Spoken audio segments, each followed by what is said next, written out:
faces another day. A budget constraints and leadership holes. The people who protect us paying the toll. When the watchers get watched and the truth gets buried, who'll sound the alarm when disasters get carried? From coast to coast with no one prepared, the price of silence is a nation scared. But we'll keep pushing through the noise and lies, seeking clarity beneath corporate disguise.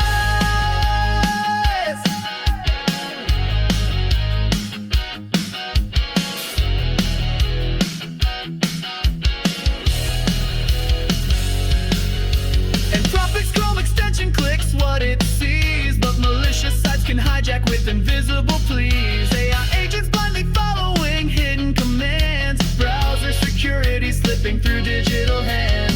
Intel wants investors as the government stakes, 10% ownership, whatever it takes. Uncertainty rising with each federal tie, as private tech meets the public eye.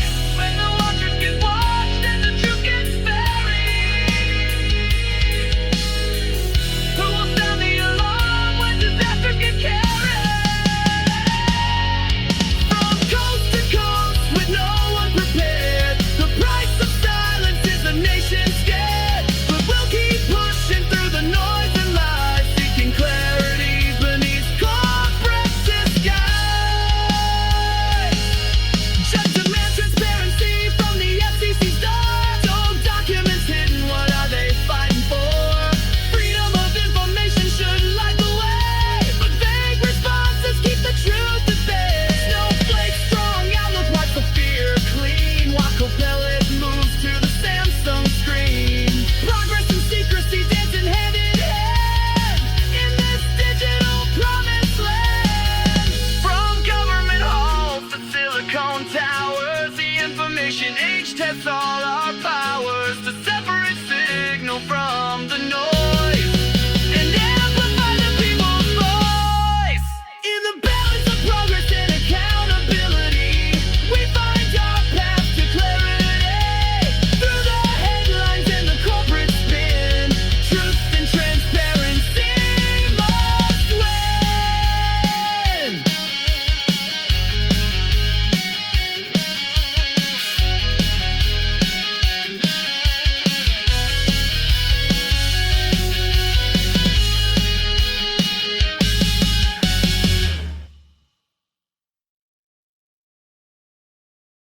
Good morning and welcome to today's news roundup. We're covering some significant developments across government, technology, and corporate America that really highlight the ongoing tension between transparency and power in our digital age. Let's start with what might be the most concerning story of the day. The Trump administration has suspended at least 30 FEMA employees who had the courage to warn about serious problems with the agency's disaster response capabilities.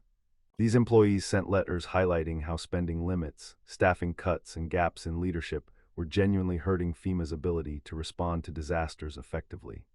Instead of addressing these legitimate concerns, they received emails on Tuesday night putting them on administrative leave. This is deeply troubling because FEMA is our frontline defense when natural disasters strike, and silencing the people who understand the system's weaknesses doesn't make those weaknesses go away. Moving to the tech world, we're seeing some fascinating developments with artificial intelligence that raise important security questions. Anthropic has launched a new Chrome extension that can automatically click on web pages, but security researchers are raising red flags about potential browser hijacking.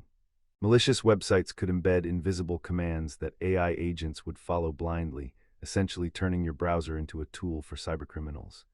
It's another reminder that as AI becomes more powerful and autonomous, we need to be incredibly thoughtful about security implications. Speaking of government and tech intersections, Intel is warning investors about all the potential complications that could arise if the US government takes a 10% stake in the company. They're essentially preparing shareholders for losses and uncertainties as private enterprise meets federal involvement. This reflects broader questions about how we balance national security interests with free market principles in critical technology sectors. On the transparency front, a federal judge is clearly frustrated with the FCC's response to a lawsuit seeking documents related to DOGE operations. The judge called the agency's response vague and uninformative, highlighting ongoing battles over Freedom of Information Act compliance. It's part of a larger pattern where government agencies seem increasingly reluctant to provide the transparency that democracy requires. In more positive tech news, we're seeing AI integration expand into everyday devices. Microsoft's Copilot is now being built into Samsung TVs and smart monitors, where it can provide movie recommendations, spoiler-free episode summaries, and answer general questions. It's presented as a friendly, animated presence that could make our entertainment systems more interactive and helpful. The corporate earnings picture is mixed but generally showing resilience. Snowflake surprised analysts with a strong outlook that helped calm fears about a broader software industry slowdown. Their success suggests that despite economic uncertainties and competition from AI companies, established tech firms can still find ways to grow and adapt. Meanwhile, CrowdStrike is still dealing with the fallout from last year's global computer outage, with their latest sales forecast missing analyst expectations as they work to rebuild trust and manage ongoing costs. What ties these stories together is a common thread about accountability and transparency in our increasingly connected world. Whether it's government employees trying to protect disaster preparedness, judges demanding honest responses to information requests, or companies navigating the complex intersection of private business and public interest, we're seeing ongoing tensions between those who want openness and those who prefer to operate behind closed doors. These aren't just abstract policy debates, they have real consequences for all of us, from the effectiveness of emergency response to the security of our digital lives.